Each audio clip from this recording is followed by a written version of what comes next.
mes chers collègues, pour cette deuxième audition de la matinée, nous poursuivons et achevons notre cycle consacré à la guerre hybride et au continuum de conflictualité. Avec cette audition, nous cherchons à compléter nos connaissances sur l'effectivité des menaces dans les territoires et les moyens mis à disposition pour y répondre. Nous recevons en conséquence 2 officiers généraux qui vont pouvoir nous éclairer en s'appuyant sur leurs fonctions, mais également sur leur expérience. Je nomme le général de corps d'armée Patrick Stégère, commandant de la zone de défense et de sécurité du Grand Ouest, cette dernière regroupant 60 000 militaires et personnels civils de la défense, avec plusieurs unités très présentes qui nous tiennent à cœur. Je pense au Grand 3 à Vannes, personnellement, mais pas que. Nous avons les commandos marines à Lorient. Enfin, je ne vais pas tout citer, mais Couette-Quidan, bien entendu. Enfin, et voilà. Et nous recevons, bien entendu, aussi... Non, ouais, je vais citer personne parce que sinon je vais en oublier. Et nous recevons aussi le général de corps d'armée Jean-Luc Villeminet, commandant de la région de gendarmerie de Bretagne, qui représente un effectif de 6 000 gendarmes et également qui est commandant de la gendarmerie pour la zone de défense et de sécurité ouest. La gendarmerie et mes chers collègues, nous qui sommes députés, qui est au contact pratiquement tous les week-ends, parce qu'on les voit partout sur le terrain, quand on est dans nos kermesses, dans nos fêtes locales, mais aussi sur la route, et puis, hélas, parfois, lorsqu'il y a des événements un peu plus dramatiques, en tout cas, une gendarmerie très présente. D'ailleurs, la revue nationale stratégique a beaucoup parlé de cette résilience au niveau local, et nous avons pu, avec... le général Villeminet, faire une rencontre autour de la revue nationale stratégique. Je sais aussi, mon général, que de votre côté, vous portez aussi la revue nationale stratégique, qui est un bon document support et de référence pour cet esprit de défense et de résilience pour notre pays. Elle prévoit le renforcement et le dialogue, d'ailleurs, entre les armées et les forces de sécurité intérieure afin de faire face aux éventuelles conséquences sur les territoires d'un engagement majeur à l'extérieur de notre territoire, mais qui pourrait aussi se décliner par la nécessité d'un renforcement à l'intérieur de nos territoires. Rapprochement entre le ministère des Armées et le ministère de l'Intérieur, on pense à la gendarmerie, mais on aurait pu inviter un préfet aujourd'hui aussi. Ça aurait été un trinôme intéressant parce qu'en fait, ils ont un rôle important et la RNS évoque tout ça. D'ailleurs, ça nous pousse à devoir réformer en quelque sorte, et améliorer en tout cas les dispositions et les dispositifs de défense opérationnelle du territoire, ce qu'on appelle la DOT, qui permet d'engager les armées sur le territoire national lorsque celle-ci est menacée, et appuyer éventuellement les forces de sécurité intérieure. Et mes généraux, ce matin, nous avions une audition sur le lien entre le changement climatique et nos armées. Et à travers ça, on a pu voir à quel point c'était important aussi ce sas de discussion entre nos armées, la gendarmerie, d'ailleurs mission d'information qui a été portée par Sophie Errante, qui est ici présente, qui vous posera certainement une question tout à l'heure. Voilà, en quelque sorte, un mot d'introduction, messieurs les généraux. Coordination, réforme, comment améliorer tout ça, nos organisations, vos liens avec le préfet, les délégués militaires dans les départementaux, certainement que vous allez nous évoquer tout ça, et nous sommes souvent au contact aussi des délégués militaires départementaux qui ont changé aussi de nature un petit peu dans leurs fonctions. On va dire que d'ici il y a 15-20 ans, ils étaient beaucoup plus sur le côté mémoriel et des cérémonies. Et maintenant, on le voit bien, l'aspect économique, industrie de défense, mais aussi le lien avec les administrations est de plus en plus grand et leur fonction change. Voilà, tant de choses qui nous interrogent. On a besoin de vos éclairages. Donc, sans plus tarder, messieurs, je vous cède respectueusement la parole. Mon général, si vous voulez bien commencer. Bien, Monsieur le Président, Mesdames et Messieurs les députés, alors je suis particulièrement honoré de me retrouver devant vous aujourd'hui. Je ne sais plus si ça a été dit, il y a 10 ans, j'assurais comme colonel les relations entre l'état-major des armées et cette commission. Et donc, voilà, ça me fait un peu drôle de me retrouver ici. Drôle, en tout cas, c'est surtout un immense honneur. Aujourd'hui, mon intention, je vais vraiment exprimer dans le cadre de mon périmètre de responsabilité, donc celui de la zone, de façon à illustrer la réalité territoriale de cette chaîne défense-sécurité, son importance et quelques, j'allais dire, enjeux pour son avenir. Donc la zone de défense et de sécurité, vous l'avez rappelé, Monsieur le Président, elle comprend 4 régions. C'est en fait la plus grande, la plus vaste de France. Elle fait 128 000 km². C'est 20% à peu près du territoire de l'Hexagone pour 20% de sa population. Alors, le ministère des Armées, effectivement, c'est 60 000, 45 000 militaires, 15 000 civils de la défense. Donc 8 régiments de l'armée de terre, 3 bases aériennes majeures, Évreux, Orléans, Avord, 3 bases aéronavales, 2 bases navales, la force maritime des fusiliers marins et commandos, et le ComCyber sur la plaque rennaise. Tous les services du ministère interarmées sont représentés et le soutien est assuré par 8 bases de défense. Cette zone, elle a des particularités, des spécificités. La première, évidemment, c'est la dimension nucléaire avec l'île Longue. La deuxième, c'est la dimension cyber avec les entités du ComCyber qui sont présentes à Rennes. Et la troisième spécificité, c'est que 8 départements sur les 20 ne comptent pas, ou plus, d'unités stationnées. Il y a que la présence militaire, c'est la délégation militaire départementale. Je voudrais insister sur le fait que je suis l'autorité militaire de la zone de défense et de sécurité. Je suis l'interlocuteur désigné des autorités civiles, préfectorales, pour tout ce qui concerne l'engagement des armées ou les relations avec les armées. Je n'en suis pas le commandant en chef. Je n'en suis pas le commandant. Parce que je n'interviens pas dans ce qui relève des opérations maritimes, aériennes, cyber. Je n'ai pas d'autorité dans ce domaine. Au titre de la coordination de nos actions, je suis quand même entouré à Rennes de différentes directions zonales, de services du ministère, donc le service d'infrastructure à la défense, le service de santé des armées, le commissariat des armées, le commissariat au numérique de défense, la DRSD. Donc tout ça, c'est autant de directeurs zonaux et qui me permettent d'avoir une vue ensemble de ce que nous faisons. J'ai un rôle opérationnel qui est d'être le commandant de la chaîne opérationnelle interarmée, c'est-à-dire des éléments qui sont placés sous mes ordres par le chef d'état-major des armées qui est mon chef. Donc j'exerce en termes techniques ce qu'on appelle le contrôle opérationnel de ces unités. L'exemple que vous connaissez tous, c'est l'exemple de l'opération Sentinelle. Donc ce n'est pas forcément des unités de la zone, c'est des unités qui sont placées dans la zone pour une durée déterminée, sous ma responsabilité, sous mon contrôle opérationnel. Et donc c'est moi qui, à ce titre-là, leur donne des ordres et on suis responsable en quelque sorte.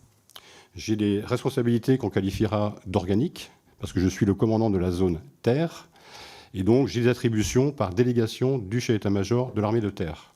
La discipline, par exemple, l'environnement humain, mais aussi et surtout la défense-sécurité de nos installations, donc de celles de l'armée de terre. J'inspecte au nom du SEMA un grand nombre d'installations, donc pas que celles de l'armée de terre, mais je suis responsable devant le SEMA et devant la ministre du degré de protection de nos installations. Le cadre normal, quotidien de mon action, c'est ce qu'on appelle l'OTIAD. Donc c'est l'Organisation territoriale interarmée de défense, avec ce principe des zones de défense et de sécurité. Il y en a 7 en France. Et donc c'est dans ces 7 zones, l'officier général et le conseiller militaire du préfet. Pour tout ce qui va concerner l'engagement des moyens militaires sur le territoire de la zone, engagement qui ne peut se faire que par deux voies, soit par acquisition, soit par demande de concours. Au niveau départemental, il y a donc le DMD, le délégué militaire départemental, qui me représente et qui joue exactement le même rôle auprès du préfet de département. Donc la chaîne militaire est en miroir de la chaîne préfectorale, à l'exception de la région. On n'a pas de commandement au niveau de la région. L'OTIAD, c'est vraiment la zone, le département. On a, au niveau de la zone, développé un mémento de procédure conjoint avec la préfecture de zone, qui est distribué également dans les DMD et dans les préfectures de département, et ce qui nous permet notamment de gagner en efficacité sur la prise de décision et sur la rédaction des documents qui forcément encadrent tout cela. Face à l'urgence, j'ai quand même, je conserve la capacité d'agir, pas sans en référer à personne quand même, mais je peux, sans attendre que la réquisition formelle ou la demande de concours plutôt soit formulée, je peux mobiliser des moyens et me tenir prêt, voire les déployer dans le cas de catastrophes naturelles par exemple, et donc ne pas être juste à attendre qu'on me confirme que j'ai bien le droit d'y aller. Dans le contexte qui est celui de ce cycle d'études de guerre hybride et continuum des conflictualités, les menaces évidemment sont hybrides en ce qui concerne le territoire national.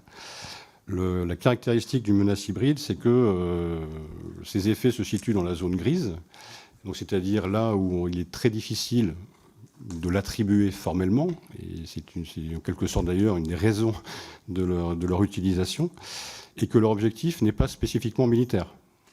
L'objectif au plus large, c'est de saper la crédibilité, peut-être du moins de saper la crédibilité des forces armées, d'entamer la cohésion, de déstabiliser en créant un climat d'insécurité, pour ne citer que quelques cas. Et donc ces objectifs se préparent. Ce n'est pas au dernier moment que la menace prend son effet. Et donc la question pour nous, c'est d'avoir cette organisation qui passe son temps à s'interroger si tel ou tel incident, est-ce que c'est uniquement ce qui ressort du domaine du général Villeminay, ou est-ce que c'est autre chose, et est-ce que c'est le signal faible d'une menace qui, par accumulation, pourrait trouver une traduction. Je n'ai pas la compétence au niveau zonal de faire ce travail-là, et donc j'ai besoin des services à compétence nationale, la DRSD par exemple, pour justement m'éclairer sur la situation d'ensemble, à la fois nationale y compris dans la zone, parce qu'il y a tout un pan que je ne vois pas par exemple, qui est celui de la base industrielle et technologique de défense. J'ai des relations avec des PME, des relations avec des entreprises, pour autant la situation d'ensemble et même les incidents qui pourraient se produire, j'en ai pas formellement connaissance et il n'y a pas de connexion particulière à établir à ce sujet. Donc on a tout un cycle, comme vous pouvez l'imaginer, de comités, des réunions de sécurité avec le préfet de zone. On a un comité de défense de zone qui associe tous les préfets, qui associe les deux prémars, qui associe la police, la gendarmerie, nous-mêmes, bref. Donc ça, c'est ce qui me permet vraiment d'avoir une vue d'ensemble. Et à mon niveau, j'ai une structure collégiale qui est le comité interarmé de zone de défense, dans lequel la gendarmerie est pleinement partie prenante.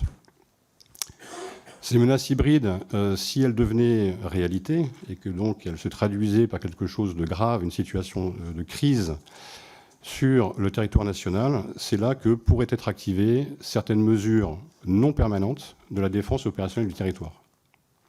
La DOT, comme on l'appelle, est activée en fait en permanence. La première mesure, celle dont je suis responsable, c'est la protection des installations militaires. Et pour d'autres commandants, c'est la protection de la force nucléaire stratégique. Donc ça existe déjà. Il y a d'autres dispositifs qui sont prévus, donc ils sont formellement inscrits dans le Code de la défense, et avec qui décrit les circonstances, la présence d'une menace extérieure reconnue par le Conseil de défense et de sécurité nationale, ou d'une agression, voire d'une invasion. Et donc la DOT, qui est un concept créé en 1962, répond finalement à cette nécessité d'avoir un engagement des armées par ces mesures non permanentes. Et donc nous aurions, en tant que les commandants désignés, ce qui est important, c'est que la DOT, c'est pas tout ou rien. C'est pas tout le territoire national. C'est là aussi, comme le dit le Code de la défense, c'est dans un secteur particulier. Et donc, c'est quelque chose qui est flexible. Il y a un catalogue de mesures, en quelque sorte, qui permet justement d'avoir la réponse la plus adaptée possible à ce qui pourrait se produire. Donc, et pour le dire autrement, quand on active telle ou telle mesure de la DOT, le commandant militaire désigné, qui pourrait être moi, va se retrouver avec des attributions qui lui sont déléguées. Pour autant, le préfet reste le préfet. Et il y aura toujours tout un champ de l'autorité de l'État à exercer. Donc la DOT, finalement, s'intègre très bien dans ce concept de montée en puissance qu'on appelle les stades de défense et qui permettent justement d'apprécier à la fois l'état de la situation et ainsi que les mesures à prendre. Face à tout cela, donc le contexte nous présente un avenir bien incertain. Et donc, pour moi, il y a plusieurs enjeux. Le premier, c'est de continuer et même d'amplifier notre entraînement notre entraînement en interministériel pour apprendre justement à gérer la complexité des incidents. Isolés, chacun d'entre eux, pour être considéré, c'est de la défense civile, c'est-à-dire ça ressort de la sécurité publique, de la sécurité civile ou d'autres choses, mais qui peuvent, si on les recoupe, receler une dimension de menace, une dimension militaire pour cette menace. Donc on le fait nous tous les ans, on le fait au niveau zonal avec un exercice norrois, qui n'est pas un exercice maritime, Monsieur le Président, qui associe des préfectures du département, il ne faut pas mettre les 20 non plus, c'est beaucoup, et leur DMD. Et on s'entraîne également avec nos camarades de la gendarmerie nationale, puisque dans une telle hypothèse, un tel scénario, nous serions évidemment amenés à opérer ensemble. Et donc dans le cadre de ces exercices interministériels, on pratique également des exercices propres, j'allais dire à nous, en zone ouest, sur un cycle à peu près tous les 2 ans, pour connaître nos capacités, nos procédures, nos missions, ce que l'un peut demander à l'autre, et accroître ainsi, améliorer du moins, notre interopérabilité. De façon plus globale, enfin, il faut prendre en considération que dans ce continuum de conflictualité, l'accumulation de risques en tout genre, il faut, comme c'est prévu par la Revue nationale stratégique, que nous contribuions à la résilience de la population. Nous contribuons, pas que nous soyons les pilotes. Et donc c'est le sens pour nous, et je l'applique, de la priorité numéro 2 de la stratégie nationale de résilience recentrée, qui est de réunir et rendre utile l'ensemble des citoyens au service de la nation. Et donc à mon niveau, j'anime en fait toute une somme d'actions vers les entreprises, la jeunesse, plutôt les universités, ainsi que les territoires. Et dans la majorité des cas, c'est vraiment à leur demande. Donc je m'appuie pour cela sur les documents du SGDSN, dont je fais la pédagogie en quelque sorte. Je présente la Revue nationale stratégique pour expliquer ce qu'il y a dedans. Je m'appuie sur les documents de Viginum pour donner à comprendre ce que sont les manipulations d'informations. Et je présente la stratégie nationale de résilience et différents documents pratiques qui sont associés. Et je fais en sorte, à chaque fois, d'associer l'autorité préfectorale. Monsieur le Président, Mesdames et Messieurs, dans ce contexte, il y a aussi un aspect sur lequel on pourra revenir dans les questions, c'est que pour pouvoir agir, on a besoin, nous les armées, d'épaisseur. C'est tout le sens de la montée en puissance de nos réserves, avec un objectif à 2035 d'avoir 1 réserviste opérationnel pour 2 d'actifs. Je suis DMD pour la 3e fois. J'étais DMD du Morbihan en tant que chef de corps au 3e RIMA, DMD de la Vienne à Poitiers, et donc DMD de l'Île-et-Vilaine. Tout ce que je vous ai décrit de manière assez rapide, en fait, n'était absolument pas dans mon horizon intellectuel, ni même de personne, je pense, il y a 15 ans et même encore 5 ans. J'entraînais mon centre opération sur les scénarios de catastrophes naturelles ou de sentinelles, qui demeurent valables.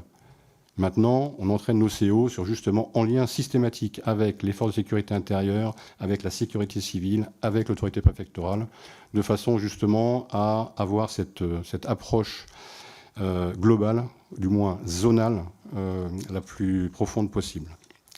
Le contexte met ainsi en lumière la nouvelle ampleur du rôle du DMD, vous l'avez mentionné, Monsieur le Président, qui doit aussi pouvoir conseiller utilement le préfet sur des sujets qui ne sont pas formellement que militaires. Il doit aussi pouvoir être en situation de commandement d'éléments qui seraient engagés dans le département. Il doit surtout être associé au rayon de sécurité afin de parfaire en permanence son expertise du territoire. Et le contexte met en valeur une dimension nouvelle du rôle des correspondants défense. Dans les communes, longtemps réduits aux sollicitations de troupes pour les cérémonies nationales, ils ont désormais un rôle et une place en défense-sécurité. Nous sommes pleinement conscients pour les armées de la nécessité d'avoir à mieux les accompagner dans la connaissance de ces enjeux, dans la définition des mesures élémentaires de sauvegarde. C'est vraiment de l'accompagnement et ce n'est pas autre chose qu'on propose, et dans l'information. Il y a beaucoup de correspondants de défense. Dans la zone, il y a un département dans lequel il y a 210 communes. Il y en a un autre dans lequel il y a 710 communes.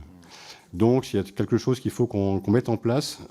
C'est la volonté de la ministre d'avoir une action particulière d'information, de formation des correspondants de défense. Et je trouve ça absolument primordial que cette chaîne défense-sécurité aille en quelque sorte bien jusqu'au niveau communal et y compris sur ces enjeux. Et c'est ainsi que la défense du territoire national pourra se faire aussi avec les territoires. Merci beaucoup, mon général. Et d'ailleurs, sur les correspondants de défense, sachez que la représentation nationale y est aussi très attentive. Et lors de l'actualisation de la loi de programmation militaire, j'ai porté un amendement pour faire en sorte que ces correspondants de défense puissent être ils n'apparaissaient pas dans le code des collectivités locales. C'est assez bizarre. Et donc, du coup, au moment de leur désignation, ça passait un petit peu sous le scope, ou en tout cas, c'était pas valorisé au juste titre. Et on a fait en sorte, et ça a été voté, porté par, j'ai porté l'amendement, mais l'ensemble des groupes politiques que vous avez en face de vous a soutenu et a voté cet amendement, de façon à ce que maintenant, on vote nos correspondants de défense comme lorsque l'on vote un adjoint au sein d'une commune, etc. Et donc, ça valorise ces femmes et ces hommes qui portent un rôle important. Et vous venez de l'évoquer, vous avez raison. Il faut qu'on valorise tous les rouages du dispositif. Mon général, je vais vous céder la parole si vous le souhaitez. Merci beaucoup, Monsieur le Président, Mesdames et Messieurs les députés. Alors, c'est un grand honneur et un grand plaisir également de pouvoir m'exprimer devant vous, et puis avec ce grand avantage de ne pas avoir besoin de redécrire la zone de défense ouest. Le général Steiger l'a fait. Donc, je vais aller directement sur mon propos, qui est de vous présenter la gendarmerie qui défend la zone, et plus particulièrement à l'intérieur de cette zone, sa zone de compétence qui couvre entre 94 et 97% du territoire de la zone, et entre 60 et 74% de la population résidente, à laquelle, bien sûr, il faudrait ajouter la population qui séjourne ponctuellement dans la zone gendarmerie de la zone ouest, mais également la population qui transite par cette zone.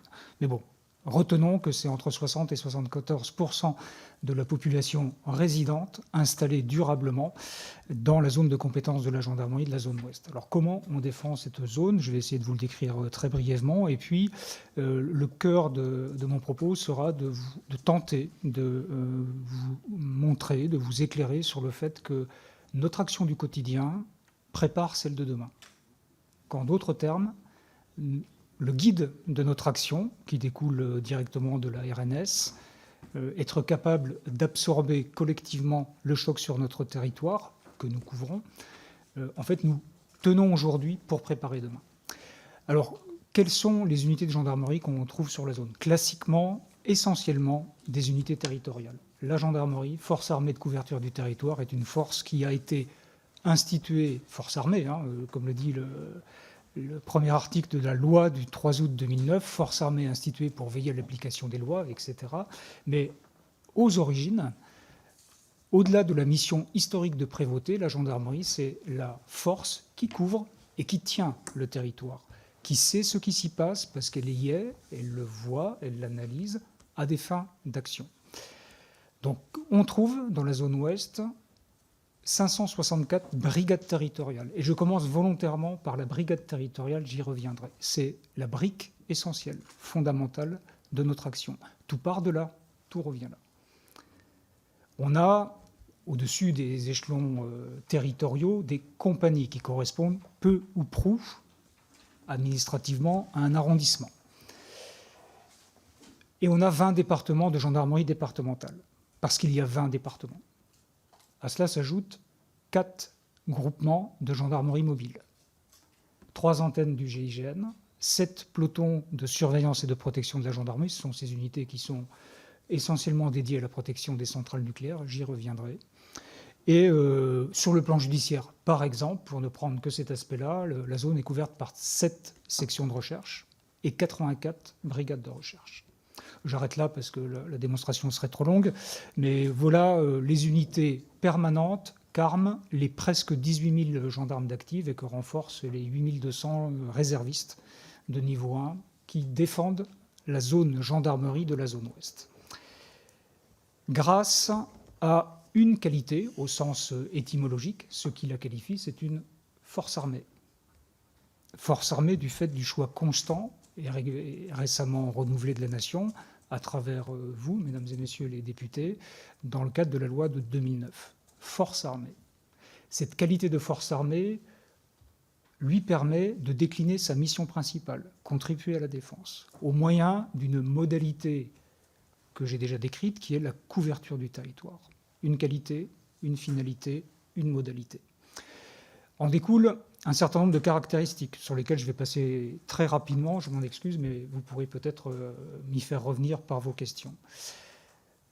La répartition territoriale, j'y reviens pas, on en a déjà parlé. L'organisation territoriale, tout part et tout revient à la brigade territoriale, et toute l'ingénierie et toute la capacité de montée en puissance de l'institution vise à renforcer cette action territoriale par, et je vais citer cet exemple, l'adjonction de tous les moyens nécessaires au profit d'une mission particulière conduite éventuellement par un gendarme.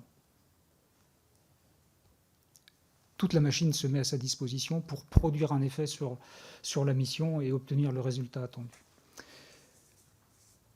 En découle également une formation initiale et continue de militaires. Les gendarmes sont statutairement des militaires, c'est la palissade de le rappeler, mais ils le sont à une fin précise, c'est d'être capable de répondre aux chocs du quotidien, mais également d'accompagner la nation dans les chocs paroxystiques, dans leur champ, en partenariat avec tous ceux dont c'est également la mission sur un segment ou sur un ensemble de segments du spectre qui nous emmène du calme jusqu'à la tempête, de la paix jusqu'à la guerre. Parmi ces militaires, certains sont plus particulièrement préparés et sélectionnés sur leur capacité à manœuvrer. Ce sont les chefs. Un chef, un commandant d'unité de gendarmerie, c'est quelqu'un qu'on a sélectionné sur sa capacité à manœuvrer sur le terrain, c'est-à-dire à combiner les moyens à sa disposition ou les moyens qu'on met à sa disposition pour obtenir un effet sur l'adversaire dans un cadre espace-temps qu'il ne choisit pas, qui lui est imposé. Le sens de la manœuvre, c'est ça, et c'est là-dessus qu'on sélectionne nos chefs. C'est aussi l'approche capacitaire de la gendarmerie. On aborde les moyens par une finalité, par la mission. Et votre thème est la conflictualité, la guerre hybride, la progressivité, la réversibilité. Donc ça appelle naturellement une réflexion et un appui dans l'équipement de nos soldats, de la loi et du lieu. C'est ce que le gendarme, un soldat de la loi, un soldat du lieu. Ce gendarme doit être individuellement équipé pour cheminer sur cette échelle d'intensité et de gravité des situations qu'il a à gérer. Ça nécessite également des moyens lourds à notre échelle, peut-être pas aux échelles que vous avez plus souvent l'habitude d'observer, mais à notre échelle, des moyens héliportés, blindés, sur lesquels on pourra revenir après. C'est également l'interopérabilité de la gendarmerie avec tous les acteurs, en particulier avec les armées. À titre d'exemple, dans la zone ouest, nous sommes réorganisés pour que notre état-major soit le miroir de l'état-major du général Steiger, pour faciliter, pour que ça soit le plus fluide possible. On l'a fait depuis 1 an et ça porte déjà des fruits. Mais nos interlocuteurs du quotidien, c'est également les polices nationales et municipales, l'administration pénitentiaire, les sapeurs-pompiers, les opérateurs d'importance vitale, etc. La liste est sans fin. Voilà, je pourrais décliner à l'envi ces rappels. J'ai bien conscience de ne rien vous faire découvrir du tout, mais je voulais peut-être, si j'ai encore quelques instants, vous décrire plus concrètement, à travers 2 exemples, très zone ouest, la manière dont nous tenons aujourd'hui pour préparer demain. Le contrôle des flux. Nous avons réorienté notre action sur le contrôle des flux. Pas seulement de manière conceptuelle, mais également en transformant, vous le savez, les escadrons de sécurité routière en escadrons départementaux de contrôle des flux. Parce que les flux, il faut les contrôler au quotidien. C'est une mission fondamentale. Certes, pour la sécurité routière, mission ô combien vitale, mais également pour permettre à la vie normale de la nation de se dérouler dans des conditions optimales, quel que soit le contexte. Et cette mission, elle se retrouve précisément dans l'une des missions qui reviennent à la gendarmerie. Elle n'en a pas le monopole, mais elle contribue à cette mission dans le cadre de la DOT. Progressivité de la mission et réversibilité, mais également tenir aujourd'hui pour préparer demain.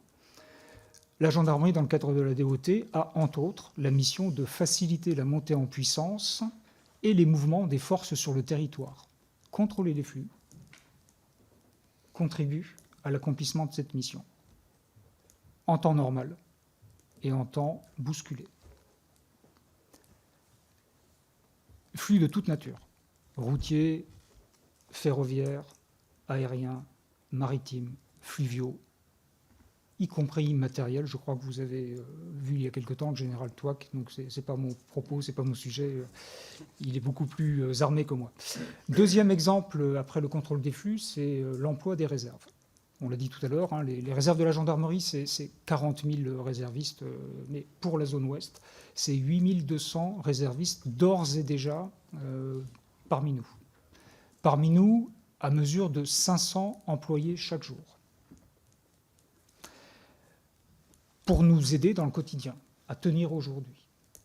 Pour préparer demain, nous avons expérimenté l'emploi de ces réservistes sur un modèle qu'on voulait tester. En l'occurrence, nous avons confié à des unités composées exclusivement de réservistes la mission de protéger l'Hinterland de certains aspects de la BITD et de certains PIV, dans 3 départements, le Finistère, l'Ille-et-Vilaine et la Seine-Maritime. On en a tiré des enseignements en termes d'organisation, de fonctionnement, de capacité de montée en puissance, d'interopérabilité avec nos partenaires, notamment avec les opérateurs d'importance vitale. Et on a pu, ce faisant, tester également l'emploi d'unités de réservistes sur 2 missions également prévues dans la DOT, tenir aujourd'hui, préparer demain, puisque la gendarmerie est chargée, avec d'autres, dans le cadre de la DOT, de rechercher du renseignement d'intérêt de défense. Et comme l'a rappelé le général Steiger, elle contribue aussi à la défense des points d'importance vitale. Évidemment, tout cela est prévu à partir d'un certain seuil de conflictualité, mais cette mission, nous l'assumons au quotidien déjà. Tenir aujourd'hui pour préparer demain.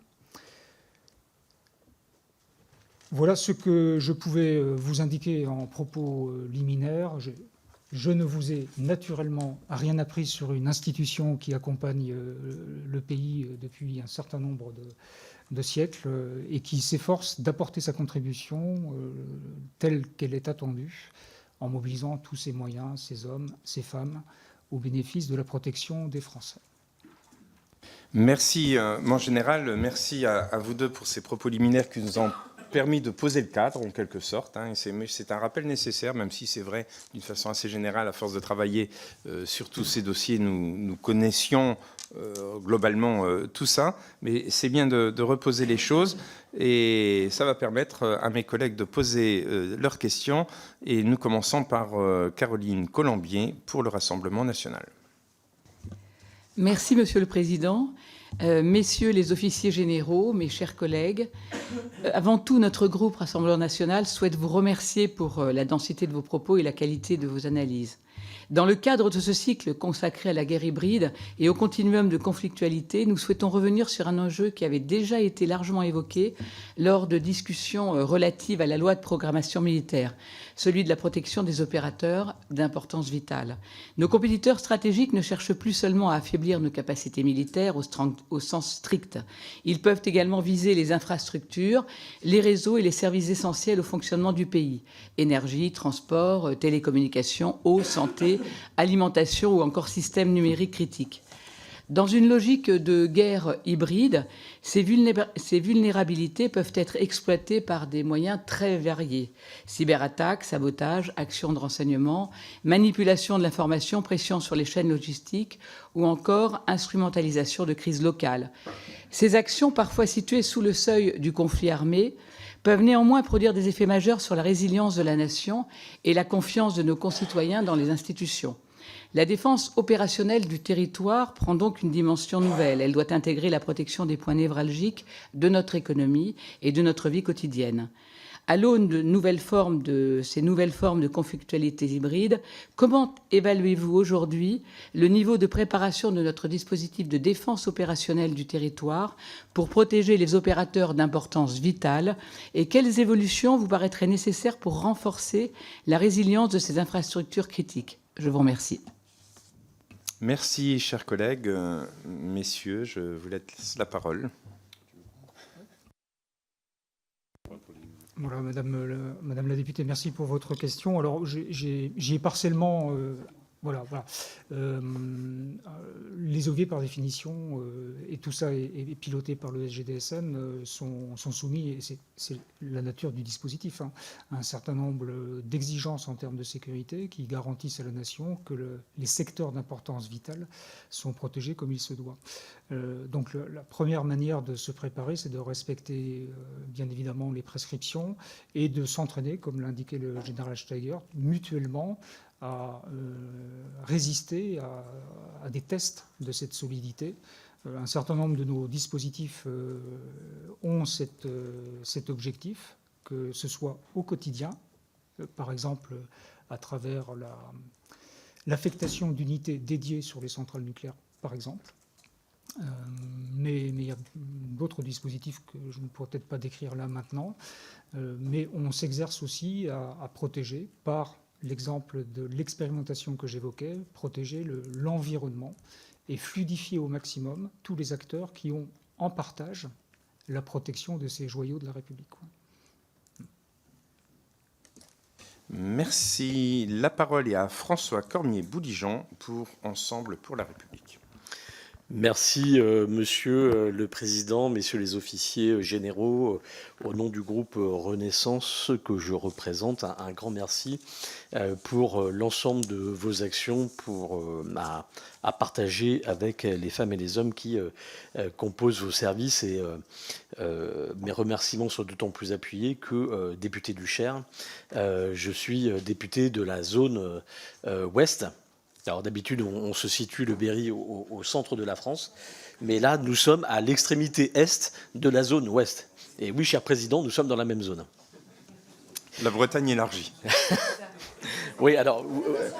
non, mais vous savez quoi, Monsieur le Président, n'allez pas dans ce sens-là, parce que nous avons coutume de dire que la France, c'est le Berry avec quelques provinces autour. Bon, en tous les cas, messieurs les officiers généraux, vous avez rappelé que c'était une zone immense, avec 128 000 km², 20 départements, 13 millions d'habitants, 2700 km de cône et des points sensibles, l'île Longue, l'arsenal de Brest, des installations navales, des sites nucléaires, il y en a un dans ma circonscription, des ports, des câbles sous-marins, des établissements industriels sensibles. Dans ce contexte, nous voyons des survols de drones, des actions de repérage autour d'emprises sensibles, qui doivent être pris pour ce qu'ils sont, non pas de simples incidents techniques évidemment, mais des signaux de conflictualité hybride.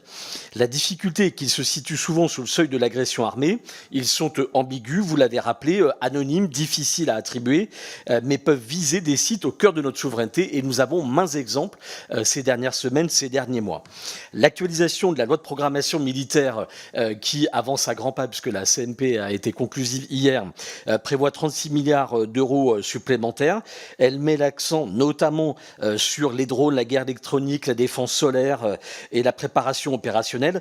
Donc ma question est concrète. Au niveau de la zone ouest, vous disposez évidemment d'une doctrine suffisamment claire pour détecter, qualifier, partager l'alerte et neutraliser une menace drone visant les emprises militaires ou les infrastructures critiques. Mais avez-vous suffisamment de moyens, considérez-vous que vous avez suffisamment de moyens pour le faire? Est-ce que vous voyez des points de fragilité, couverture radar et capteurs, cadre juridique, partage du renseignement, coordination avec les préfets ou disponibilité des moyens de lutte anti-drone? Comment éviter qu'un incident local ne soit traité isolément alors qu'il peut s'inscrire dans une stratégie plus large de déstabilisation? Je vous remercie. Merci. Mon général, je vous en prie. Merci, monsieur le député, pour votre question. Je commencerai par la fin de votre question pour vous dire que aucun incident n'est traité isolément. C'est-à-dire que dès l'an dernier, parce que comme les incidents, enfin sur le drone, je sais que vous avez auditionné le DRSD sur ce sujet.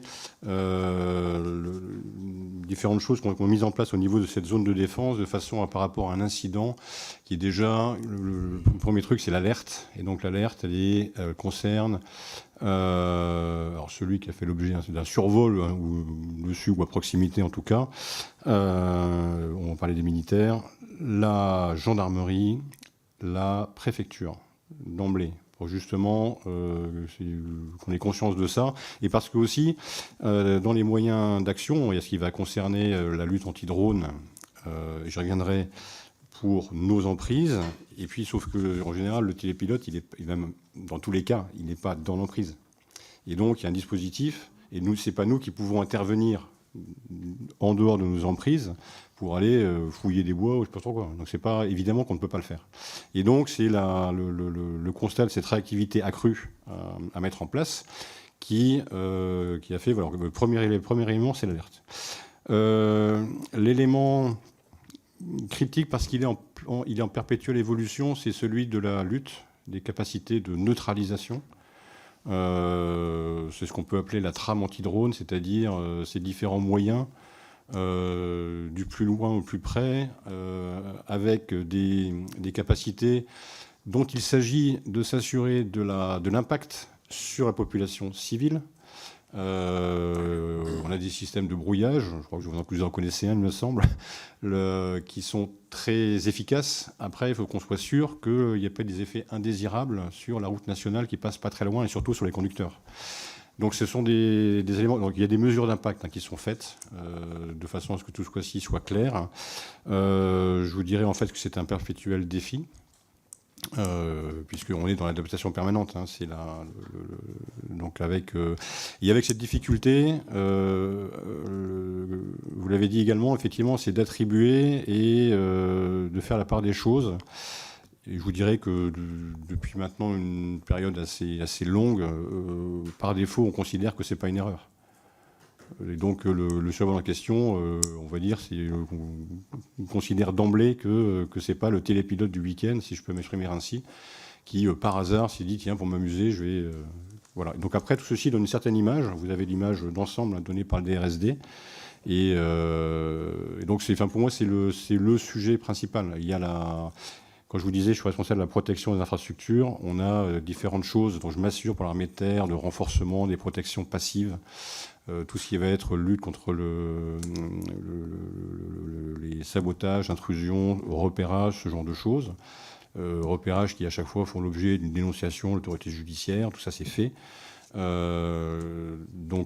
le sujet, effectivement, le sujet des drones reste ma préoccupation.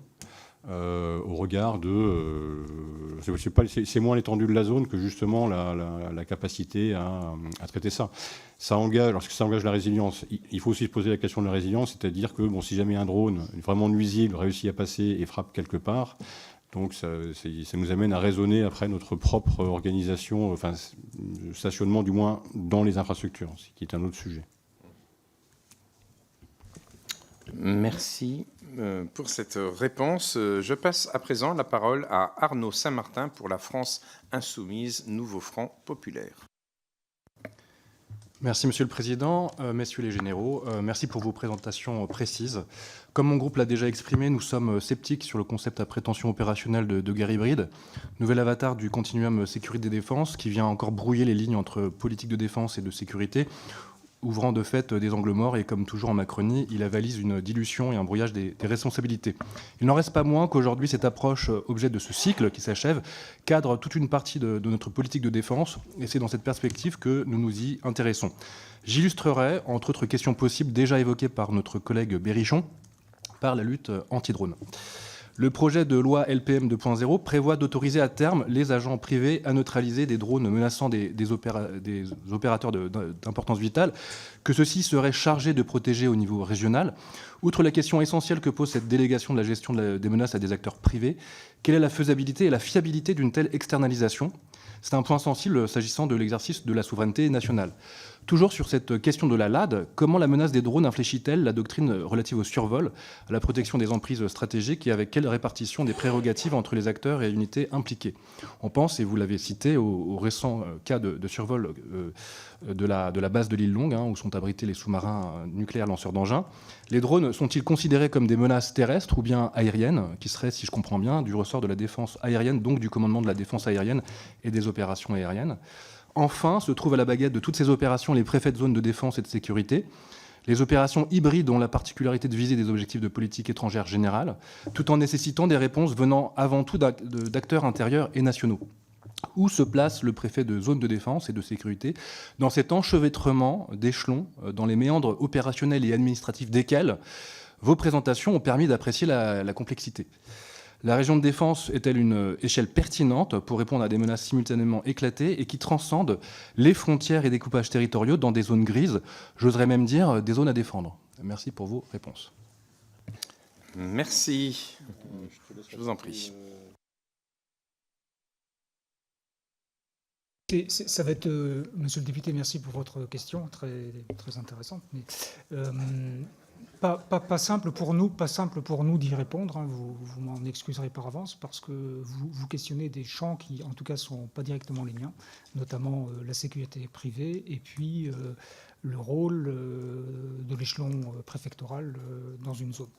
Donc, moi, je peux en revanche vous parler de tout ce qui est fait concrètement, territorialement, pour que les dispositifs actuels soient optimisés et que les rapports, qui ne sont absolument pas complexes, entre nous et les opérateurs d'importance vitale, soient les plus fluides possibles et les plus efficaces possibles. Le général Steiger l'a dit tout à l'heure, tout survol de drone donne lieu à des recherches physiques, opérationnelles du télépilote.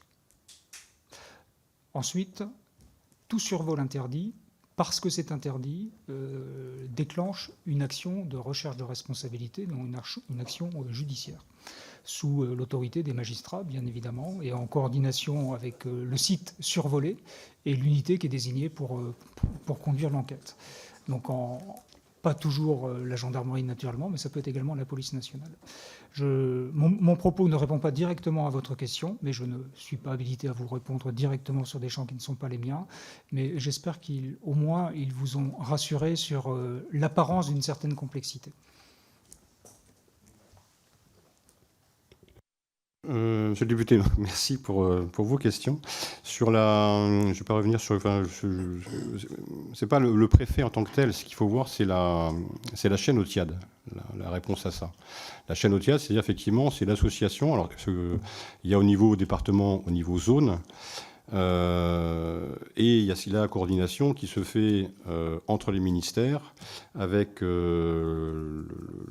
la cellule coordination intérieure défense, donc sous l'égide du SGDSN, et qui oriente tout ça. La particularité de ces menaces, c'est que justement elles sont dans une zone grise qui est quelque part entre la défense et la sécurité. Cette organisation a le mérite, alors de même qu'on ne peut pas attribuer formellement les menaces, il peut être délicat de distinguer, de discerner absolument la réponse. Et la réponse, elle est forcément, c'est une combinaison des moyens. Les moyens militaires restent toujours sous le commandement de l'autorité militaire.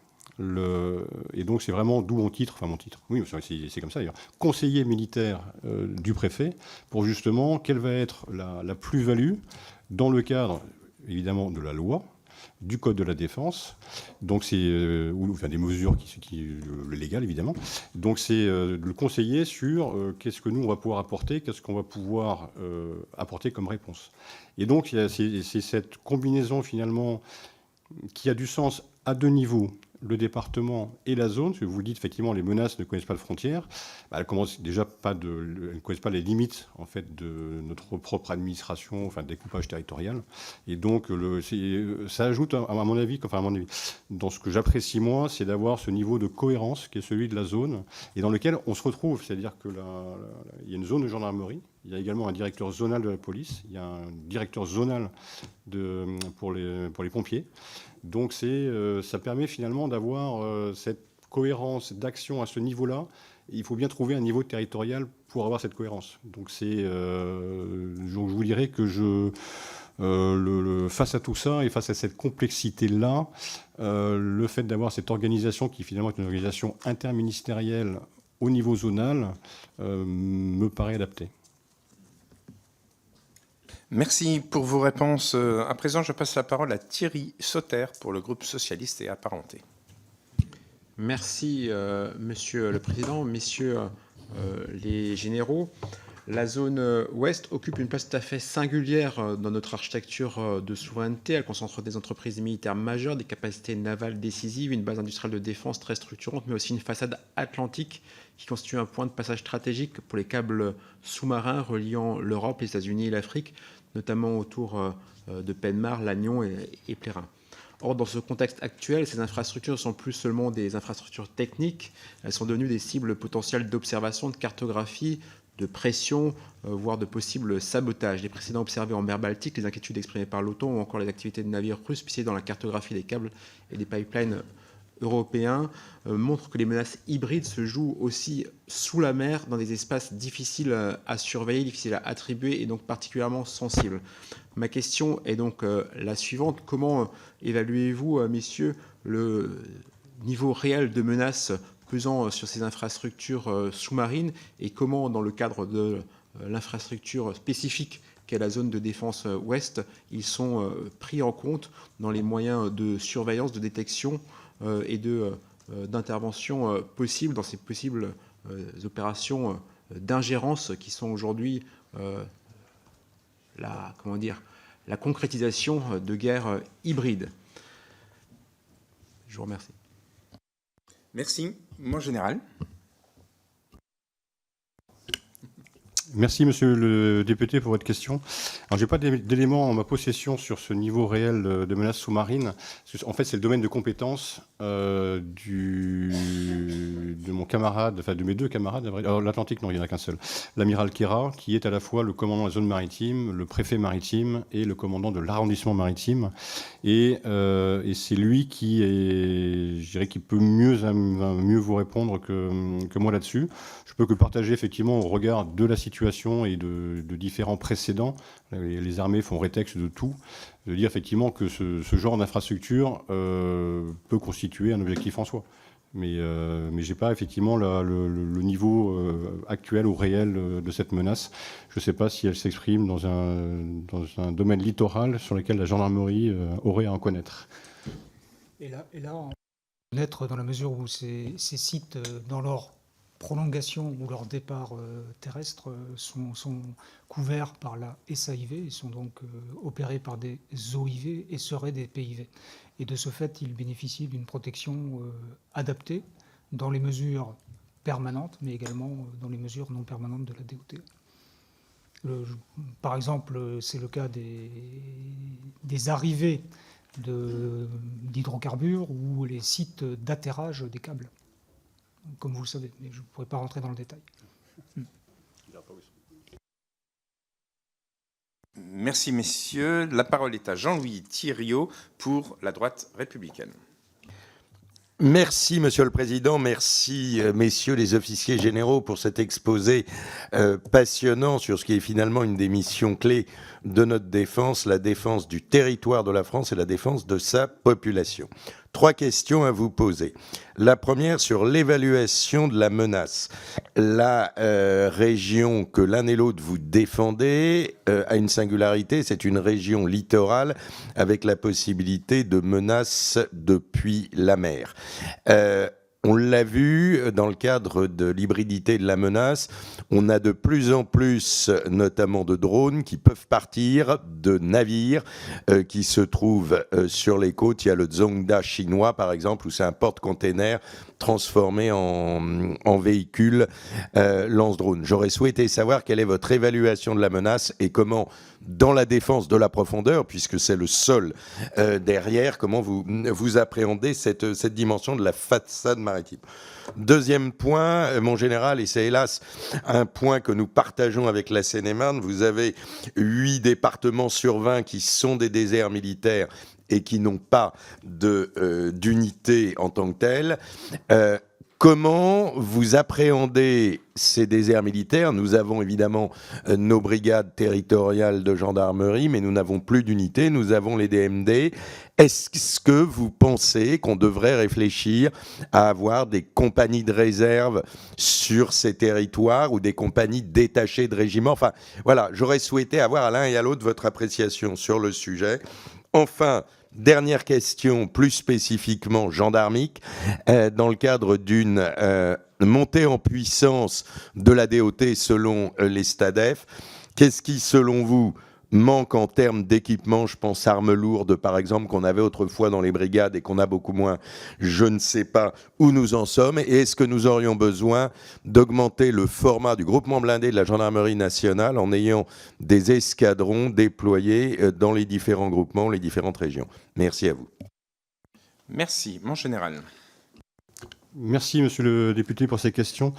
Sur la première, je n'ai pas forcément une évaluation de la menace en tant que telle. En revanche, est-ce que ça entre dans nos spéculations diverses et variées? La réponse est oui, parce que ce type de menace met quelque part au défi la coordination entre celui qui est responsable de la défense maritime du territoire, l'amiral, et celui qui est la défense du territoire dans son intérieur, le général. Donc voilà, donc c'est effectivement c'est pris au sérieux. On tâche non plus de ne pas tomber dans une forme de paranoïa. C'est-à-dire que ce genre de menace, elle n'est pas forcément des points d'application partout non plus. Donc ça se traduit après par différentes études plus poussées, dans le détail desquelles publiquement il est difficile d'entrer. Mais sachez que ça fait que c'est bien, effectivement c'est bien. Du moins, en restant toujours prudent dans ce qu'on affirme, c'est-à-dire que lié aux évolutions technologiques, parce qu'effectivement, il y a des capacités de drones qui emportent des drones. Donc ce qui est sûr, et c'est quand même la grande différence, je résume en une formule, dans nos engagements opérationnels, là je parle des armées françaises, c'est que ce soit à l'extérieur ou même sur le territoire national, quelque part, le ciel n'est plus exactement à nous, c'est que la menace peut venir du ciel. Elle peut prendre la forme effectivement d'un petit drone du commerce où j'ai juste une charge. Ça veut dire les cieux eux-mêmes, évidemment, nos espaces aériens sont souverains. Je salue mes camarades de l'armée de l'air et de l'espace.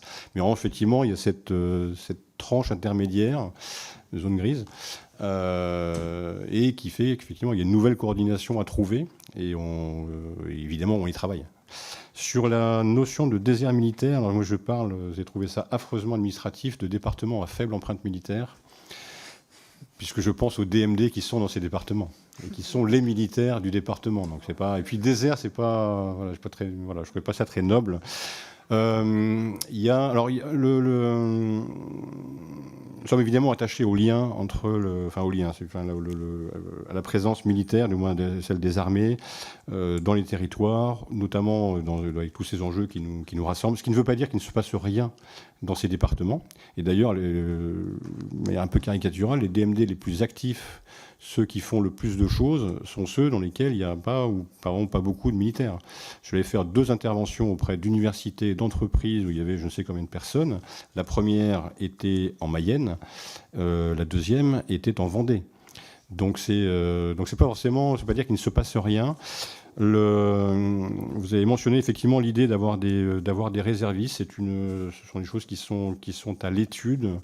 J'y vois l'intérêt de pouvoir effectivement avoir ce lien d'une part, et ensuite de pouvoir faire en sorte que les réservistes ne cessent de s'entraîner sur l'une de leurs grandes possibilités d'emploi, qui est quand même sur le territoire national.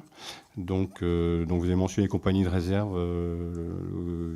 Il y a différentes choses qui sont plutôt par partie de l'armée de terre, de bataillons de réserve zonaux, d'une division territoire national au sens, c'est juste pour représenter le volume, c'est pas vraiment une division en tant que telle, mais qui permettrait justement de se donner surtout une sorte de format et de capacité en fait à atteindre. Et donc il y a le sujet du stationnement. Certains départements, j'allais dire, sont intéressants en ce qu'ils offrent des capacités, puisqu'après il faut aussi loger. Et dans les multiples enjeux que nous avons devant nous, il faut aussi pouvoir équiper cette réserve. Je te laisse répondre. Oui. Merci beaucoup. Je vais essayer de répondre à 2 de vos questions, la mer, la façade maritime, et puis ensuite la question sur laquelle je suis peut-être plus légitime, c'est celle qui concerne directement la gendarmerie. Même si le général Steiger, c'est à peu près ce que je vais dire pour la deuxième partie. La première, sur la mer, plus de 4900 km de côte sur la zone. Alors on n'est pas tous d'accord sur le nombre de ports, mais on sait qu'il y en a beaucoup. En fait, moi, je préfère retenir le linéaire parce qu'on sait qu'un port, évidemment, c'est un endroit où on décharge beaucoup de marchandises, mais on sait qu'il y a des façons de s'affranchir des infrastructures portuaires aussi. Donc, retenons le critère de la façade maritime ou du linéaire côtier, quasiment 5000 km sur la zone. Près de 2800 sur les 4 départements bretons, à titre d'exemple. Comment surveiller déjà en étant bien coordonné avec les différents acteurs, le préfet maritime au premier rang de ces acteurs, bien évidemment, parce que c'est lui qui est compétent au-delà de la surface terrestre, et tous les acteurs qui, sur le trait de côte, contribuent à lutter contre les importations, les pénétrations illégales. Bon, je crois que si un marin était parmi nous, il nous rappellerait qu'entre 80 et 90% des marchandises qui circulent à l'échelle mondiale le font par la mer. Bon, on peut constater aussi que, par exemple, pour ne retenir que le phénomène des stupéfiants, la France n'est pas connue pour être un lieu de production de stupéfiants ou alors de manière très marginale. En revanche, on sait que notre pays est exposé à la circulation, à la consommation de ces marchandises interdites. Donc il n'est pas impossible, logiquement, d'imaginer qu'elles transitent par ce trait de côte, qu'elles pénètrent notre territoire par la voie maritime. Voilà. Donc c'est une réalité, vous avez raison. Il s'agit pour nous de lutter contre ces importations illégales et on le fait en lien avec les douanes, en lien avec les autorités portuaires, en lien avec tous les acteurs qui, comme nous, protègent le pays des différentes menaces qui pèsent sur sa cohésion. Alors les moyens de la gendarmerie.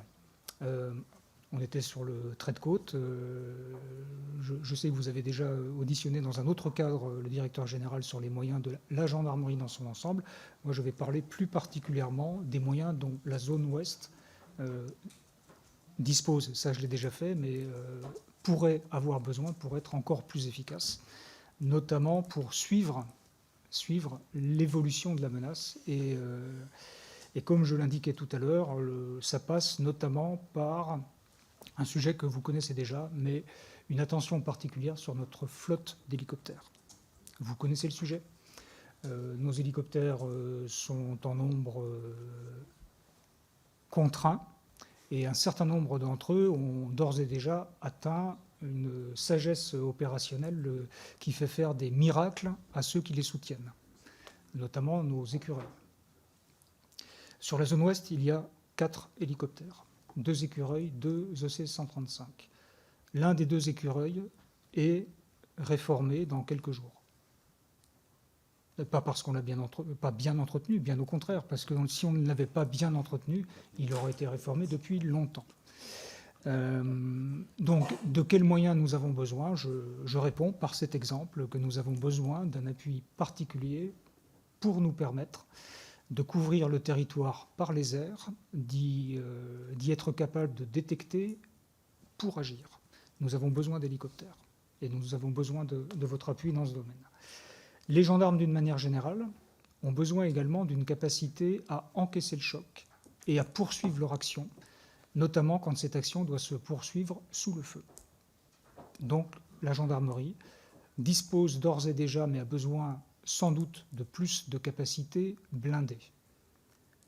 Je ne cite pas le terme de Centaure VIPG que vous connaissez, parce que c'est un moyen dont nous avons absolument besoin, mais la question qu'on doit se poser, c'est est-ce que c'est uniquement de ce type d'appareil dont nous avons besoin ? La réponse n'est pas aussi évidente. Et naturellement que puisque notre action est une action très affinée sur le territoire, qui va au plus loin et qui revient au plus près du territoire, et là je réponds à votre question sur l'adjonction de capacité au GBGM, il faut qu'on trouve un équilibre entre, en gros, l'épaisseur et la taille du blindé et sa concentration ou sa répartition sur le territoire. Mais le sujet est central.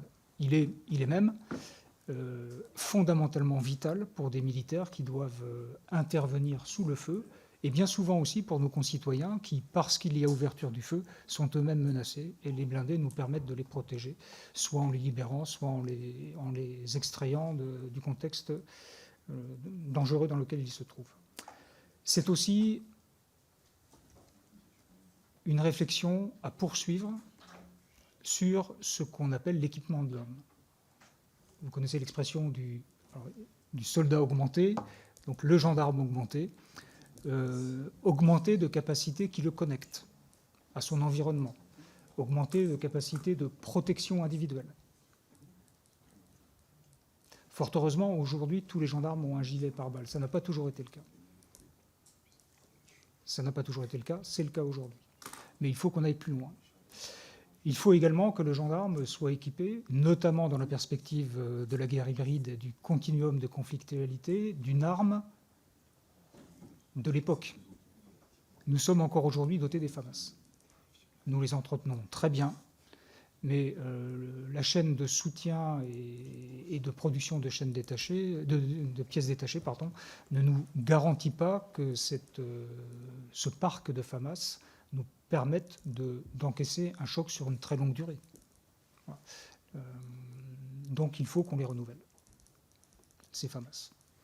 Voilà, la liste est encore longue, mais j'ai voulu retenir les exemples les plus marquants, les plus lourds, ceux sur lesquels nous avons besoin d'un appui de votre part. Merci, mon général. Vous pouvez compter sur l'appui des parlementaires. À titre d'information, nous avons une mission d'information sur l'avenir des hélicoptères. Et donc, bien entendu, la dimension de notre gendarmerie sera prise en compte dans ce travail qui est mené par notre collègue Pouetto. Je passe la parole à présent à Sabine Tillet pour le groupe Les Démocrates. Merci, Monsieur le Président. Merci, Monsieur les généraux. La zone ouest comprend quand même beaucoup de ports, comme vous l'avez dit, une grande surface maritime. Moi, ce qui m'intéresse, c'est la mobilité militaire. Donc, vous avez parlé, par exemple, du hinterland. Qu'en est-il aujourd'hui de la connexion du hinterland à nos ports, parce qu'en cas de crise, s'il y avait des renforts, en plus de l'important flux maritime et logistique habituel, civil, comment on gère cette situation? Est-ce qu'on a des moyens? Qu'est-ce qu'il faut améliorer de ce côté-là? Et autre question, Général Steiger, vous avez bien dit que vous intervenez souvent pour attirer l'attention de nos concitoyens ou des correspondants de défense sur la situation actuelle en vous appuyant sur des documents de la RNS, de Viginum, etc. En même temps, Général Villemény, vous êtes là, vous avez dit, vous êtes la force qui couvre et tient le territoire. J'ai envie de dire, parfois, entre la théorie de ce qui est dit dans nos documents, les objectifs idéaux et la réalité sur le terrain, il y a quand même un gap. Comment on comble ce gap et quelles sont les priorités dans ce cadre-là? Merci beaucoup. Merci, mon général. Merci, Madame la députée, pour ces questions. Sur le premier, sur l'affaire de mobilité militaire, en fait, c'est pas que militaire, puisqu'en cas de crise, on aurait besoin, certes, de différentes choses qui pourraient arriver par la mer. Je veux dire, en fait, c'est pris en compte, puisqu'en fait, c'est une affaire, si je puis dire, un sujet interministériel. Et donc, c'est-à-dire qu'il y a aussi évidemment les ports qui seront concernés. Donc, je dirais que tout un travail est fait, existe, mené par les préfets concernés, pour justement faire en sorte que une mobilité, dans ce passage de la mer à la terre, puisse se faire. Le sujet qui est le mien, c'est après. C'est la mobilité sur le territoire. C'est-à-dire que c'est une connaissance à actualiser sans cesse. C'est celle qui existait quand j'ai débuté, c'est au siècle dernier, qui est la connaissance des itinéraires, des classes de ponts, qui est ce genre de choses qui nous permettent effectivement de pouvoir nous déployer, parce que différentes choses pourraient se passer dans cette zone au regard de notre situation géographique. Il faut quand même que je garantisse à ceux qui seraient amenés à la traverser qu'ils passent par le bon endroit, si je puis dire, en quelque sorte, pour résumer de manière un peu triviale. Mais voilà, donc ça c'est mon sujet, parce que c'est la connaissance des itinéraires, c'est un sujet des départements. Donc ça veut dire effectivement qu'il faut que ce travail est fait, hein, mais c'est-à-dire que c'est j'ai un service qui s'occupe de ça, pas que ça, mais de ça notamment, le service de mobilité et transport. Et donc voilà, donc c'est quelque chose qui est déjà pratiqué puisqu'il arrive que certains de nos alliés traversent la zone pour se rendre plutôt vers l'est. Et voilà, donc ce que je peux vous en dire. Sur votre deuxième sujet. Comment on comble le gap? Alors, dans les démarches que je vous ai décrites, outre leur extrême qualité, le grand atout de ces documents de la Revue nationale stratégique, c'est qu'ils sont actualisés, et que s'appuyer dessus permet justement une certaine prise de conscience. Et donc, c'est-à-dire que je ne me pose pas en donneur de leçons d'une certaine situation du monde. En revanche, j'essaye, moi, dans ce que je fais, avec d'autres. Je le fais toujours avec d'autres. C'est un sujet national, c'est pas un sujet militaire. Et donc, justement, d'illustrer ce que ça signifie.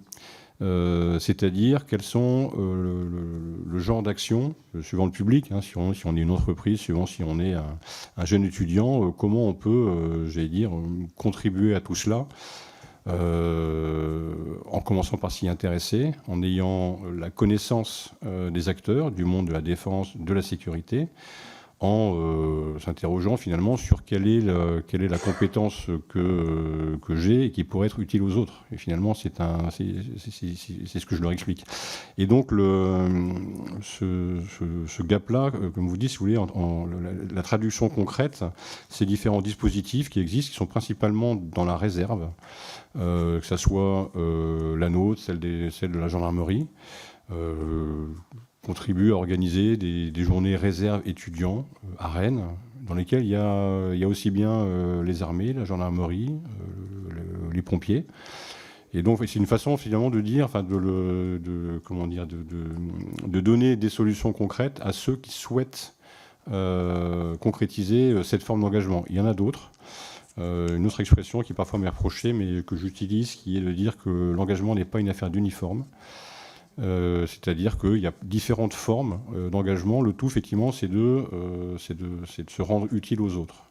J'ai été très marqué lors de ma prise de fonction. Je suis allé faire le tour de la zone, en quelque sorte, et d'une mère qui m'expliquait, qui avait connu le Covid, qui m'expliquait, en fait, quand il y a eu le Covid, qu'il y a eu le confinement, et je me suis dit qu'en fait, je ne savais pas où étaient les compétences dont j'avais besoin. Et donc, voilà. Et donc, je me dis, effectivement, il y a aussi, il faut qu'on arrive à donner collectivement. C'est l'un des sujets de la RNS, hein, le sujet de vivier de compétences, et c'est le sujet de comment on accueille, on structure mieux, si jamais quelque chose de grave se produisait, l'accueil des bénévoles et volontaires qui ne manqueront pas de se présenter. À chaque crise, toujours effectivement des Français et Françaises de tout âge, conditions qui se présentent. Et donc il faut aussi qu'on organise collectivement et pas face au mur. Donc voilà. Donc voilà ce que je peux vous en dire. En tout cas, ce que je trouve intéressant, c'est qu'il y a une vraie demande. Il y a une université dans laquelle il y a un module qui est proposé sur les enjeux de défense et de sécurité. Contribuent, nos camarades gendarmes sont là aussi. C'est en licence de sciences économiques. Ils étaient une quarantaine il y a 4-5 ans, c'est pas moi qui l'ai mis sur pied. Cette année, ils étaient 200 inscrits. Moi, je me dis qu'il y a un vrai intérêt et il faut qu'on y réponde en contribuant justement à cette connaissance de ce que c'est la stratégie nationale de résilience, de ce que c'est que sont ces enjeux et de quelles sont les places possibles à occuper. Je vous en prie, Merci Madame la députée. Alors, combler le gap entre la théorie et la réalité, c'est précisément le quotidien du gendarme. Et je vais l'illustrer par un élément qui est essentiel dans notre organisation, mais surtout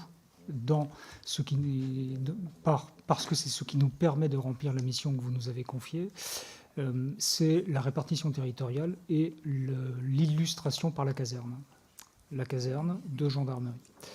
Vous l'identifiez dans vos circonscriptions. Vous savez que là où il y a souvent une grande antenne, un drapeau tricolore, il y a aussi des soldats au pied de ce drapeau tricolore au sein d'une caserne qui est un point d'appui, une vigie, une redoute, un poste avancé, on peut trouver, convoquer toutes les métaphores, mais qui est d'une certaine manière la démonstration physique et incarnée de la présence de gendarmes et donc de militaires chargés de protéger nos concitoyens et de couvrir le territoire.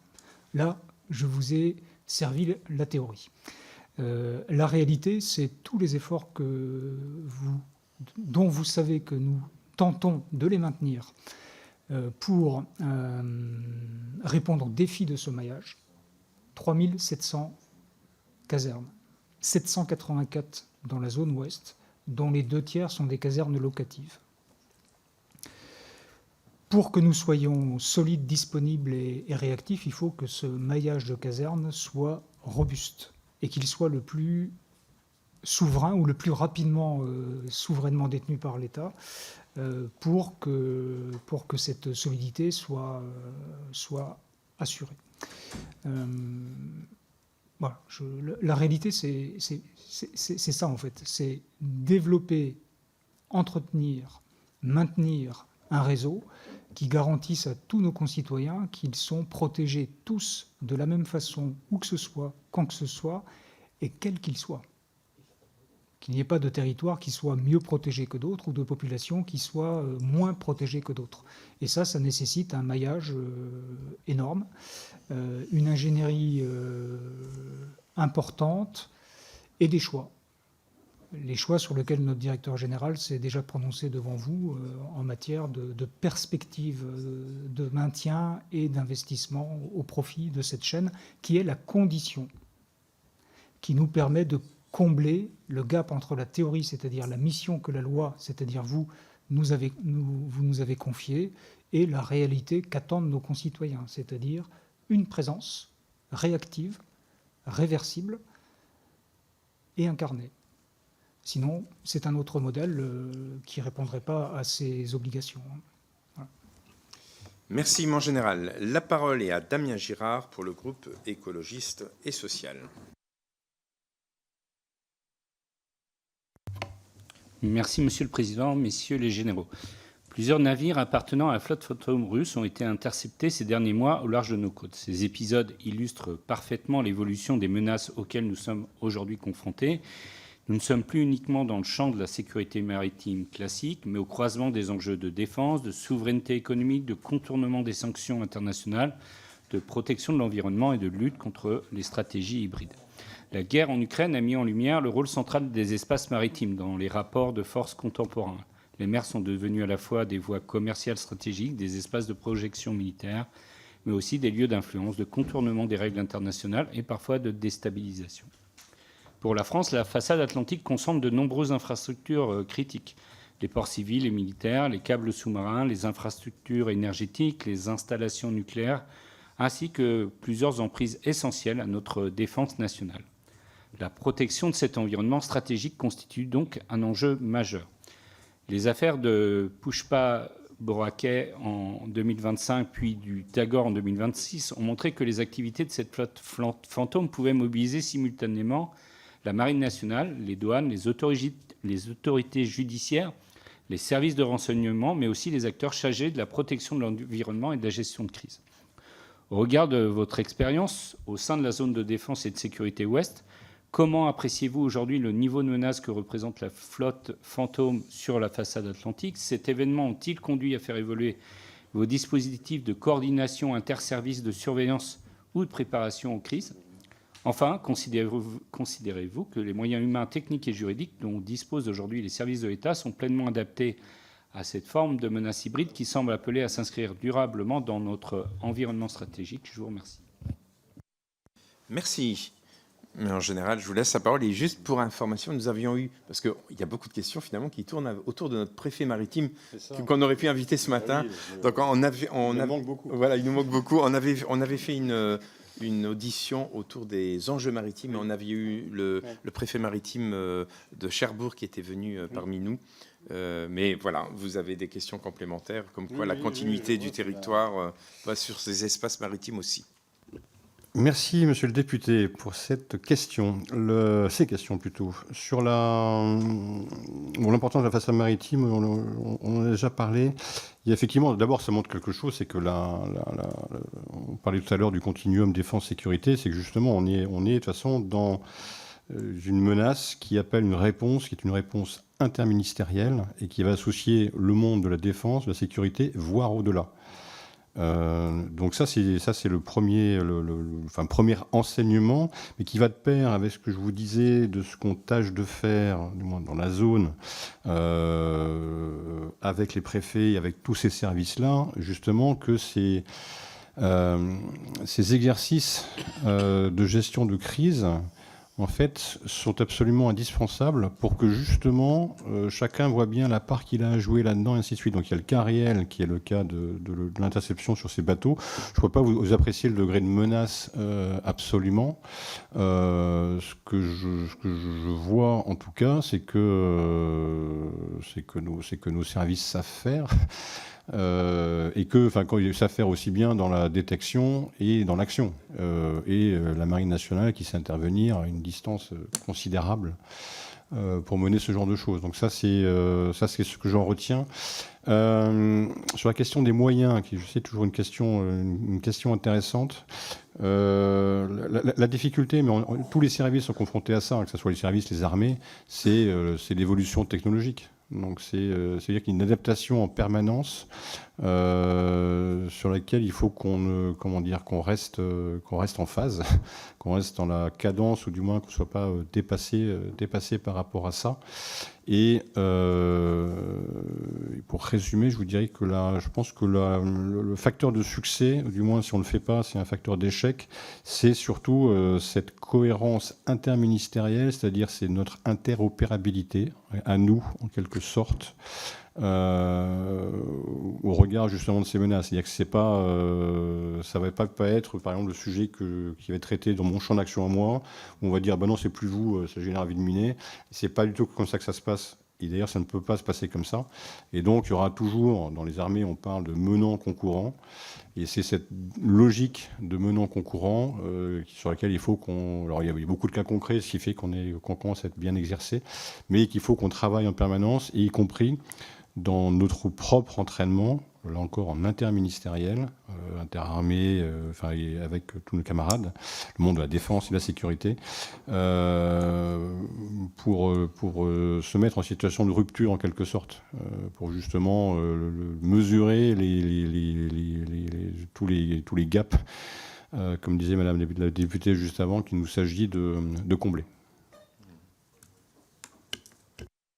Merci, mon général. Et l'exercice Orion a été un bon support pour tous ces questionnements, je pense. Nous passons à présent la parole à Yannick Favennec-Becco pour le groupe Liberté Indépendants Outre-mer et Territoires. Merci, Monsieur le Président. Messieurs les généraux, la guerre hybride repose précisément sur l'exploitation de nos vulnérabilités civiles, cyberattaques, sabotage, désinformation ou atteinte aux infrastructures critiques.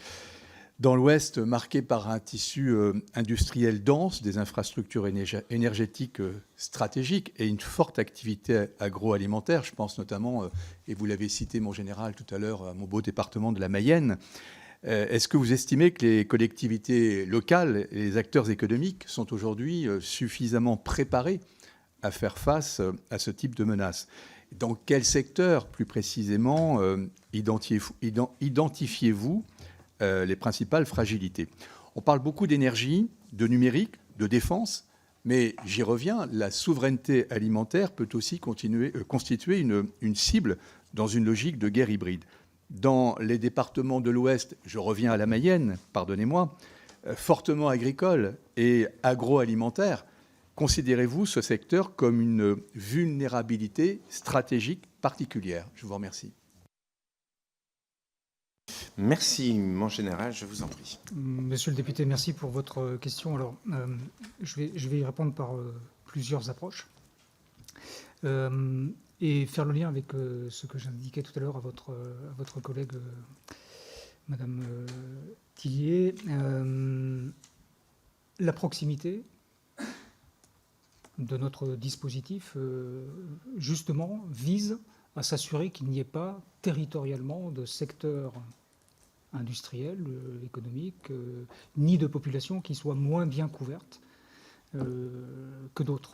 Donc notre répartition géographique, elle vise précisément à répondre à votre question, parce que si nous étions répartis autrement que sur le critère de couverture territoriale, nous serions peut-être moins en mesure, assurément moins en mesure, par exemple, de couvrir des départements où l'activité agricole est très développée, donc la population moins concentrée. C'est le premier temps de ma réponse. La proximité, le maillage pour être réactif, voir, comprendre, agir.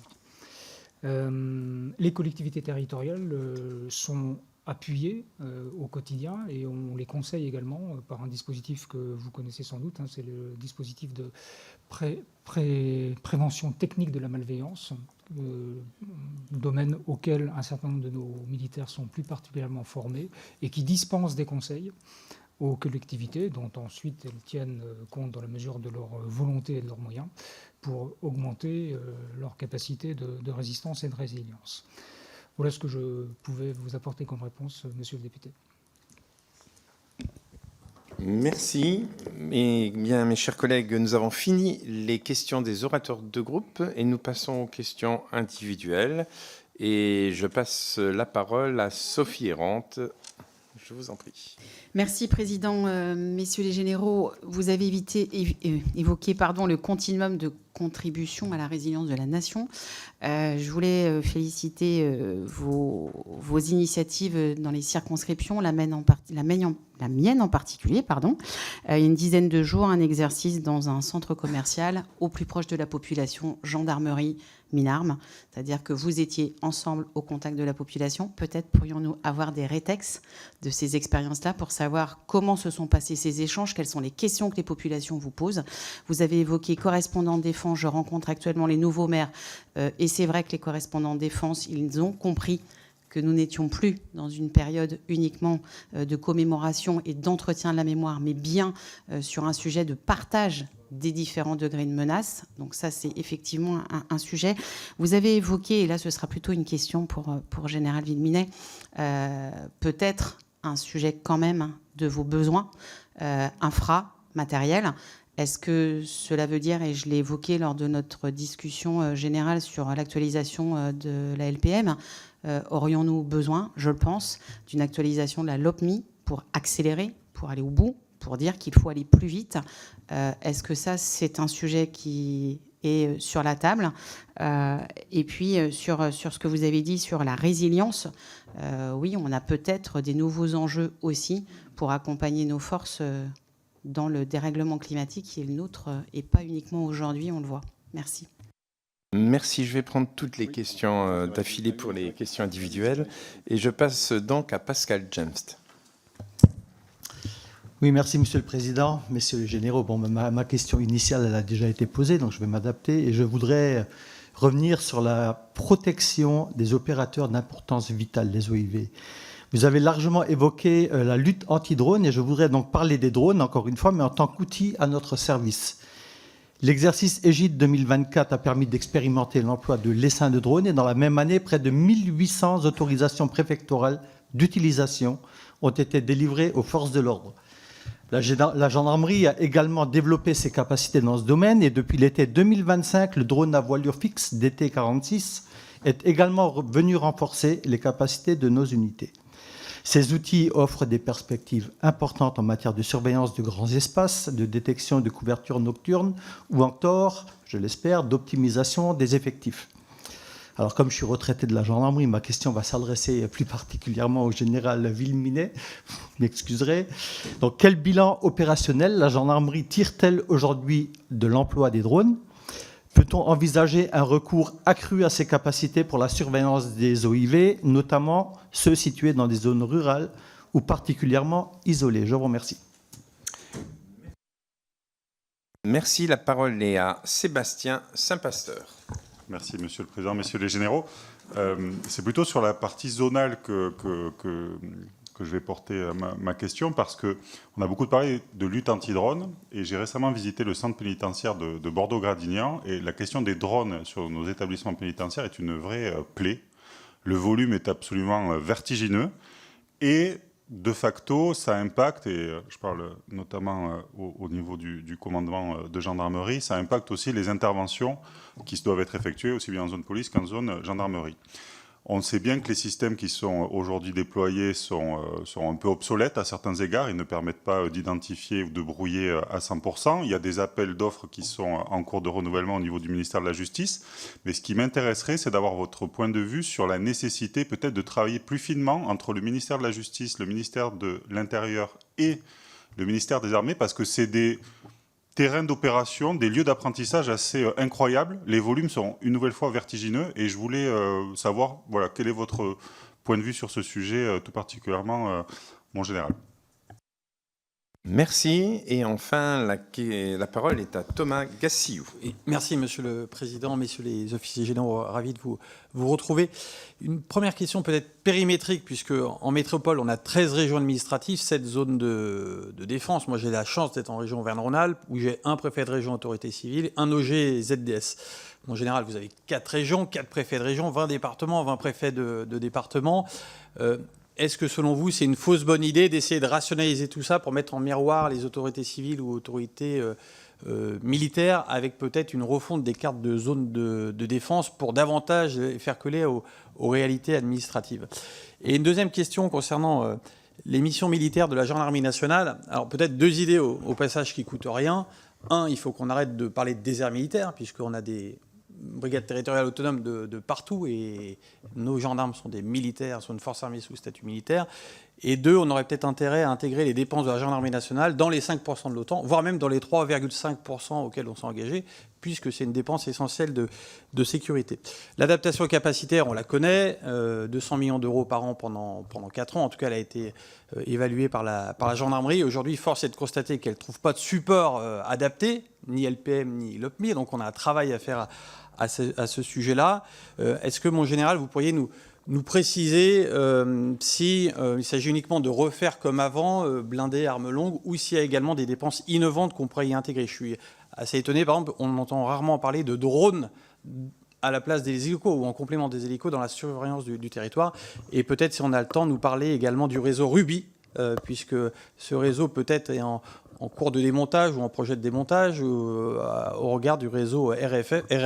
Est-ce que ça ne vous pose pas des questions quant à la continuité de la capacité gendarmique à communiquer? Merci. Merci. Et je rajouterai une petite dernière question. Si vous voulez revenir sur les liens que vous pouvez avoir avec les attachés d'industrie de défense en région, parce que c'est un sujet aussi d'activer et de mettre en musique cette logique d'économie de guerre que l'on porte. Et je pense que vous devez avoir l'un et l'autre certainement un rôle important. D'ailleurs, Général, je vous remercie d'être venu intervenir lors d'une rencontre de l'innovation et de l'industrie de la défense que j'avais organisée dans le pays de l'Orient. Voilà, vous avez un certain nombre de questions. Bon courage à vous, messieurs les officiers généraux. Attends, moi je vais prendre pas votre question pour la partie sur ce qui avait trait à la résilience et au correspondant de défense. Dire que là-dedans, en fait, l'une des idées aussi, c'est de partager pour nous en quelque sorte la méthodologie d'appréciation de tout ça, et donc non pas d'avoir la méthode absolue, mais de permettre en fait aux entités qui le souhaitent de raisonner leur propre résilience. C'est-à-dire qu'il n'y a pas un canevas unique et en fait chacun est dans une situation différente. Et c'est pour ça que c'est une stratégie nationale et c'est pas un dispositif de résilience, ça n'aura pas de sens. Et donc c'est cette réflexion qu'on propose. Et donc, ça veut dire par là qu'en fait, dans les correspondants de défense, il y a aussi cette acculturation, je dirais, à ces formes de réflexion, qui fait partie, en quelque sorte, de leur nouveau rôle, des choses qui existaient déjà, puisque là, c'est face notamment à tout ce qui concerne la sécurité publique, civile, c'est le maire qui a agi, donc le correspondant, il doit aussi être associé à ces sujets-là, mais son rôle, sa place gagne en importance, et donc, pour nous, quand je vous parlais contribuer à la formation, l'information. Quand je dis nous, c'est pas que le ministère des Armées en tant que tel.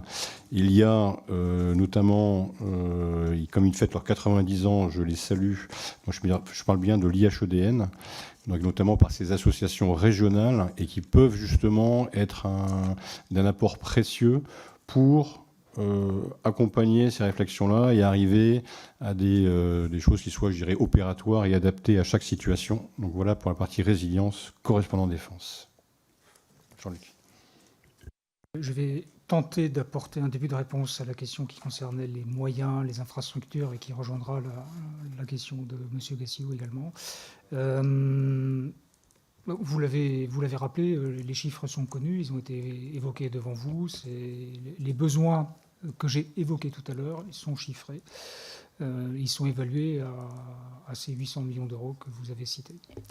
Alors, est-ce que sur 4 ans, oui, voilà, c'est pas 800 millions tous les ans éternellement, c'est 4 fois 200 millions d'euros pour combler ce gap entre le quotidien et demain, pour garantir que la gendarmerie soit au rendez-vous de l'ensemble de ses missions, quelle que soit l'intensité de l'adversaire et de l'ennemi, dans le champ de ses missions et sur sa zone. Il ne m'appartient pas de me prononcer évidemment sur quel support pourrait permettre d'obtenir cet appui. Je vous confirme que pour la zone ouest, les capacités qui seraient couvertes par ces moyens nous permettraient d'être encore plus au rendez-vous. Voilà. J'ai cité les hélicoptères, j'aurais dû aussi, pardon, je m'en excuse et je le rappelle maintenant, rappeler que nous avons perdu un de nos camarades il y a quelques jours dans le Loiret, dans un crash d'hélicoptère. Nous lui avons rendu hommage ce matin. Donc oui, nous avons besoin de ces moyens, oui. Blindés, pour l'homme, pour le transporter, pour le protéger, pour le connecter, et pour accomplir la mission. Ouais.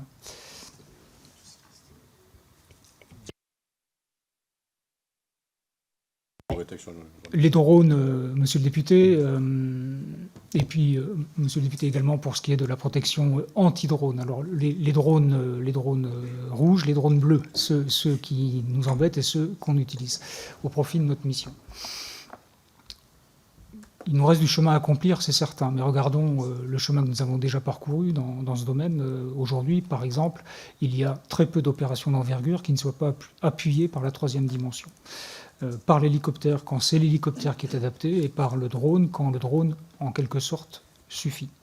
On a également passé le seuil des interrogations sur l'encadrement juridique de la captation d'images au moyen d'hélicoptères, mais de drones également. C'est derrière nous, c'est passé. On peut maintenant utiliser ces drones dans les conditions que vous connaissez et avec l'encadrement défini par les textes. Donc on n'a pas de difficulté dans l'emploi des drones au profit de la mission. Bien au contraire, on les utilise de plus en plus. Ensuite, pour répondre à votre question sur les moyens nécessaires pour mieux protéger les établissements pénitentiaires, je rappelle juste au passage, et c'est la même chose pour les OIV, que ni police ni gendarmerie n'ont la mission de protéger les établissements, voilà, et on intervient à leur profit. Et comme on l'a dit tout à l'heure, quand il s'agit d'un site militaire, pour limiter les cas de survol en agissant dans notre surveillance, dans notre contrôle de la zone autour de l'établissement qui a été survolé, on intervient quand un survol a été détecté et on agit sur le plan judiciaire pour présenter à la justice l'auteur de ce survol interdit. Est-ce qu'il faut plus de coordination ? Je peux vous garantir, nous, qu'on se coordonne tous les jours. Tous les jours, les gendarmes se coordonnent avec l'administration pénitentiaire, par exemple, pour augmenter la capacité de l'administration pénitentiaire à se protéger et faciliter également notre intervention, nous, quand il y a eu un survol. Voilà. Ça, c'est du quotidien. Les travaux sont conduits également pour appuyer l'administration, qui est responsable de la protection de son périmètre aérien également.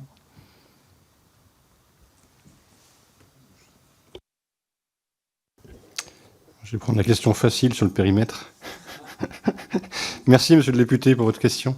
Comme vous le savez, effectivement, cette organisation territoriale, en fait, c'est ce qui vient de l'ordonnance de 58 ou 59, c'est d'avoir des périmètres administratifs, l'autorité de l'État, l'autorité administrative et l'autorité militaire qui soient les mêmes.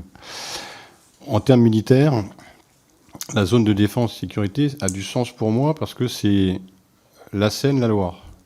Les deux grands, l'espace entre les deux, et après la façade maritime, qui d'ailleurs, ça c'est les préfets maritimes qui s'en occupent. Donc ça, c'est plutôt le général de l'armée de terre qui vous répond en termes pour dire qu'il y a une cohérence en fait territoriale au sens terrain du terme. Alors c'est vrai que c'est la seule zone qui est 4 régions. Alors, je ne suis pas la seule zone où il y a 20 départements en revanche. Il me semble qu'il y en a d'autres, c'est le cas. Et donc globalement, c'est pas forcément, j'allais dire, une énorme contrainte d'avoir, puisque les départements, ce sont les DMD. Quand je me rends dans un département, je fais en sorte bien évidemment de rencontrer le préfet ou la préfète. Mais l'action se fait par le DMD. Donc ça, c'est pas forcément un énorme inconvénient. Et c'est aussi cohérent sur d'autres aspects par rapport aux enjeux, enfin aux aspects de stationnement. Aussi bien les bases aériennes qui sont plutôt dans l'est de la zone, bon, les marins évidemment enfin, sur les façades maritimes, et l'armée de terre qui est une sorte de colonne dorsale à peu près au centre. Donc en fait non, on s'y retrouve. Là où ça m'impose une contrainte, mais qui n'a rien à voir avec ces enjeux, c'est que sur ces sujets de résilience et donc de connaissances mutuelles,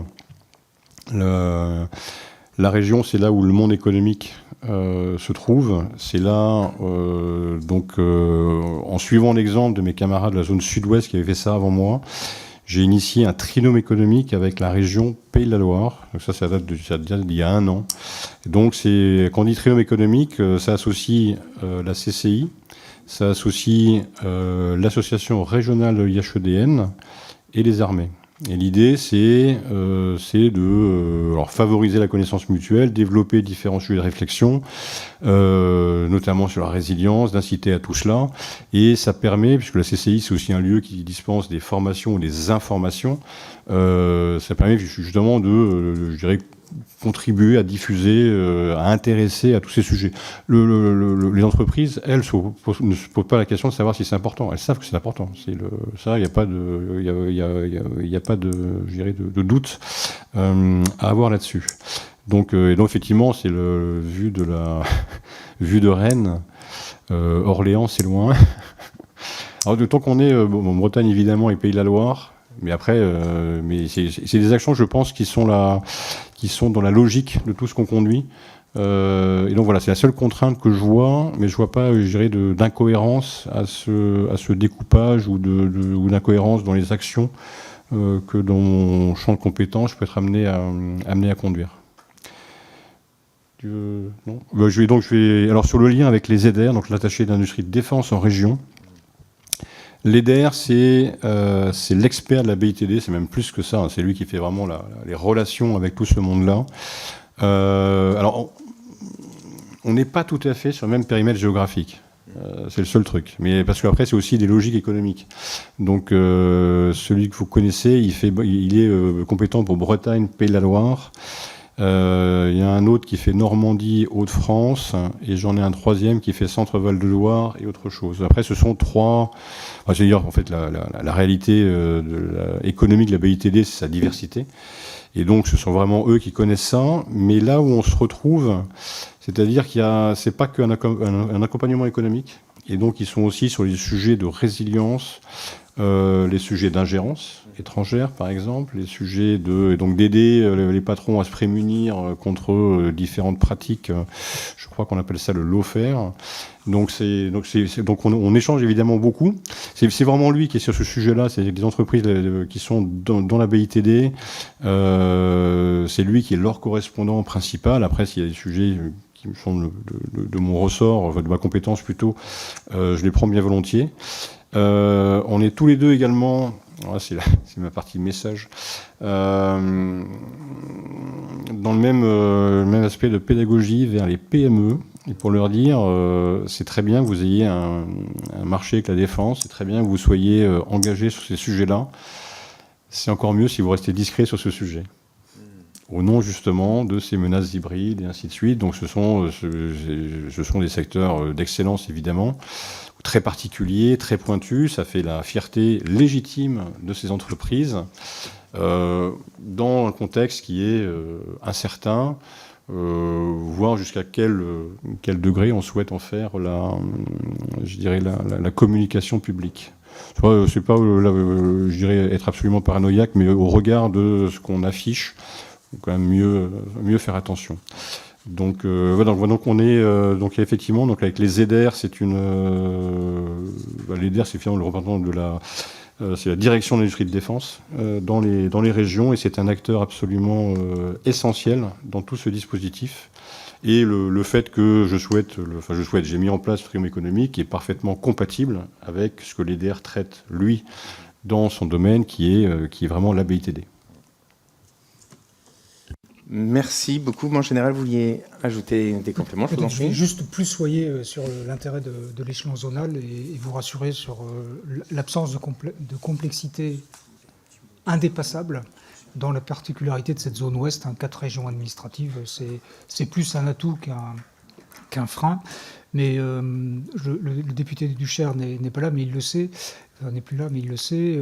Même la zone la plus excentrée de cette grande zone redevient le centre quand c'est nécessaire et bénéficie de toute l'attention de l'ensemble de la zone. Et tous les moyens convergent. Et à la limite, est à la marge d'une telle zone est presque un atout, parce que la zone à laquelle vous appartenez vous soutient, et vous pouvez bénéficier également des appuis des zones voisines. C'est d'ailleurs été le cas début mai au profit du Cher. Donc on l'a vu très récemment sur un certain nombre d'exercices communs d'ampleur, nous étions de très modestes contributeurs, mais la zone s'impose comme l'articulation entre le stratégique central et puis le tactique d'exécution de la mission sur le terrain. C'est un niveau particulièrement intéressant. Voilà. C'est en fait le niveau opératif. Voilà. Merci beaucoup. Je ne sais pas si vous souhaitez conclure par un propos ou un autre, messieurs. En tout cas, la Commission vous remercie chaleureusement de votre venue. En général. Oui, Monsieur le Président, Mesdames et Messieurs les députés, donc je voulais à nouveau vous remercier. Effectivement, ce sont des échanges évidemment conséquents et de très haut niveau. Et donc qui pour nous, je pense qu'on voulait à tous les deux, vous en étiez convaincus, mais l'illustrer pour ceux qui écoutent, peut-être qui nous voient à distance, le fait que ces sujets sont éminemment complexes, s'ils engagent la sécurité de la population qui revient au cœur des préoccupations, et là aussi c'est dans les faits nouveaux de ces menaces-là, et que donc cette réflexion collective, elle est absolument partagée. Elle a des références communes, et donc elle associe donc non seulement ce monde de la défense, de la sécurité, le monde de l'administration, le monde également économique. Et donc c'est vraiment un sujet un peu à l'instar de la défense, qui depuis l'ordonnance 58 est nationale. Et donc voilà, c'était la part que je voulais, que tiennent les armées sur cette zone dont j'ai l'honneur d'être l'officier général. Que je tenais à vous décrire. Je vous remercie infiniment pour l'accueil et surtout vos questions. En général. Tous les remerciements ont été faits. Je m'y joins bien volontiers, en toute amitié. Le général Steiger vous a remercié. Je le fais également.